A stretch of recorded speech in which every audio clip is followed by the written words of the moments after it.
Oddventure is a peculiar game. First conceived on April 12, 2018, with its first demo being released on May 8, 2020, its art style, humor, and music harken back to the works of Toby Fox and Shigeru Sato Toei, using 32-bit pixel art graphics and including numerous references to previously stated works. Oversimplifying the game's plot, you play as Charlie, a silent teenage girl with anger issues, as she searches for her brother in the lost vegetation of the kingdom of Luxia. Before entering Luxia, you can see what Charlie's life was like before her brother's birth, as she goes to school and returns to her loving home. When Charlie learns that she will be an older sister, she's ecstatic and jumps in elation. It's really big news when you're a child, because, you know, it's a new family member.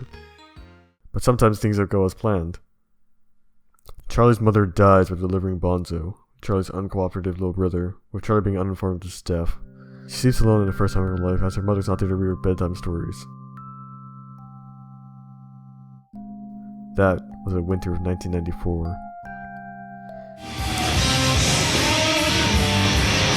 Returning to the modern day, Charlie finds himself in the kingdom of Luxia with Bonzo running away from her.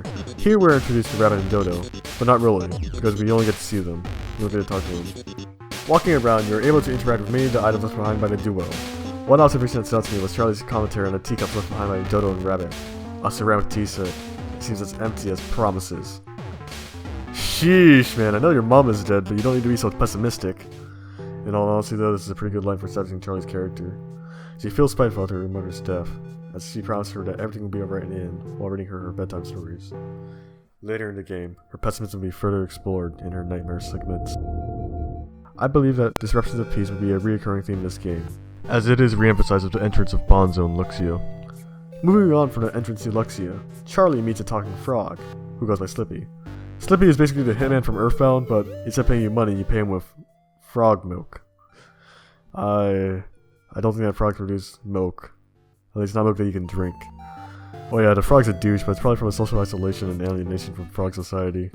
Shortly after meeting Slippy, you have your first enemy encounter. Interestingly, Charlie is unable to bash enemies and has to use acorns and pine cones found on the overworld, or by searching in battle. Going into the first battle, the sprite art is really good, and it does have a shitty rhythm mechanic that requires you to be a master of rhythm to do more damage.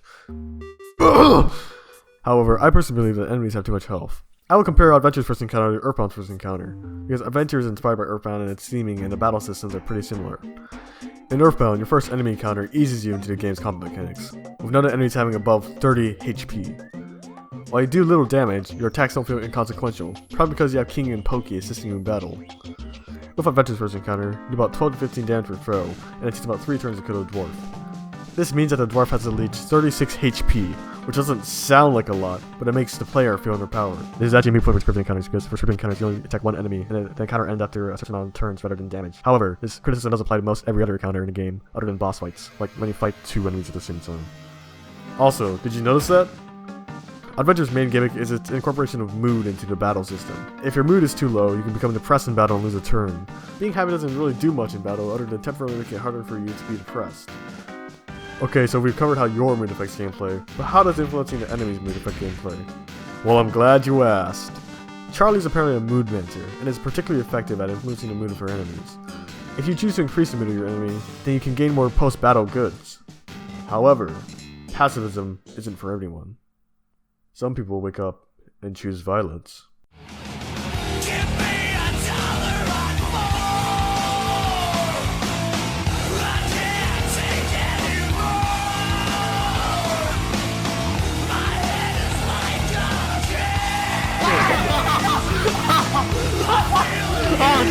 He's going low. He's going low. Moving on from your first few encounters, you meet Mr. Rabbit and Dodo again. This section is pretty negligible though, as all it does is show how naive they are. However, in the next section, you walk to Bonzo hanging out with Mr. Rabbit and Dodo, with this section being used to show how playful and uncooperative Bonzo is. Yeah, things aren't going that well for Charlie, are they? In this section, you're able to see the tail of a large, scaly beast. I don't think that I'm strong enough to face it yet. As you continue through the forest, Charlie starts to feel lonely. Your screen starts to fade as you enter a depressive episode. This is your mind. It's dark, it's cold, it's lonely. A manifestation of Bonzo runs away from you, with Charlie's frustration being enunciated. Eventually, a wall of hands closes in on you, and you're forced to run deeper into your mind. You're forced to move through this black tar-like substance as you run away from the hands. Tentacles from the substance try to constrict you as the hands close in. This section is very tense, made to reflect the mind of Charlie. At the end of the map, you see a small star that halts the hand's pursuit. A small ray of hope gives Charlie salvation. You are welcomed by Jack Grimm, a social recluse who acts as your mentor for the latter half of the game. To repay Jack Grimm for his services, you destroy his flower garden. As you enter Jack Grimm's house, he tells you that you can return home with his help, but you have to bring Mr. Rabbit and Dodo back to him. He's essentially the Pat Finn of the game as he unites your main party, well, most of them. As you travel eastward, you save Mr. Rabbit and Dodo from an agitated duck with a voracious appetite. Mr. Rabbit and Dodo act as the party's jesters, which is a pretty bad description because there are no games where jesters when you're party members. But their primary skill is the ability to stun and physically hurt the enemy with bad music. So they're a lot like my band. You are then forced to fight Ducky Dark, and I swear that this fight is impossible. Ducky Dark is just way too overpowered for your current party. Mr. Rabbit and Dodo do slightly more damage than Charlie, but it doesn't really matter much because the enemies have too much health. Luckily, you are spared by the duck as it loses its appetite after destroying your team. Oddly, Mr. Rabbit and Dodo don't have overworld sprites, but it's not that egregious.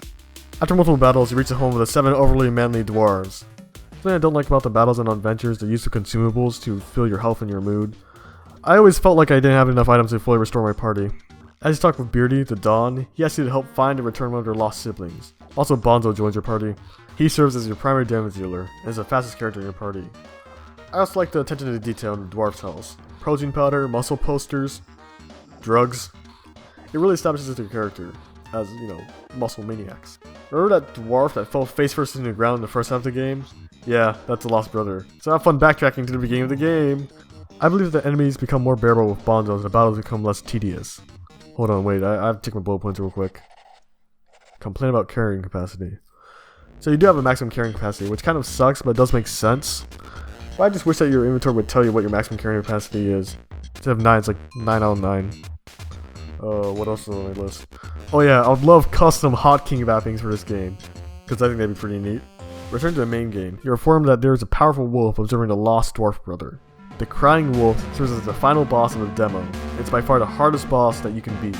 Personally, I try to console him because he's such a sad emo boy. This is one of the most difficult fights in the game, and I love it. Fighting the wolf is probably the most interesting parts of the demos, as you're on edge the entire fight. Unless you use the present like a bitch! Anyways, after returning the little dwarf brother to his family, you get to go to Jack Grimm's house and have a mental breakdown. Yeah, this episode used to explain what happened in the winter of 1994. Notably having Charlie's mom at the end of the path. But other than some dialogue with Jack Grimm and the team, that's it, that's where the demo ends. But I'm not done praising this game. The sound design and music of Oddventure are great. Personally, I love how Mama's Not Here is just a little princess without the female vocals. I'd also like to praise the sound designer for finding the conventions of the SNES and GBA sound chips. It really improves player immersion.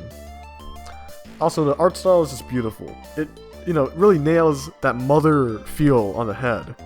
All the art in the pixel art, like in the forest and in the school, remind me of a Mother game. And I love how you can interact with almost everything. Like how in a Mother game you can talk to NPCs or interact with most objects. It really, reminded me of Earthbound. And that's a compliment. In conclusion, I believe that Oddventure has a lot of potential and you should fund it on Kickstarter. Except you can't, because the Kickstarter ended a year ago. But when the full game does come out, buy it. It's an indie masterpiece. It hits that mother feel in the head, if you know what I mean.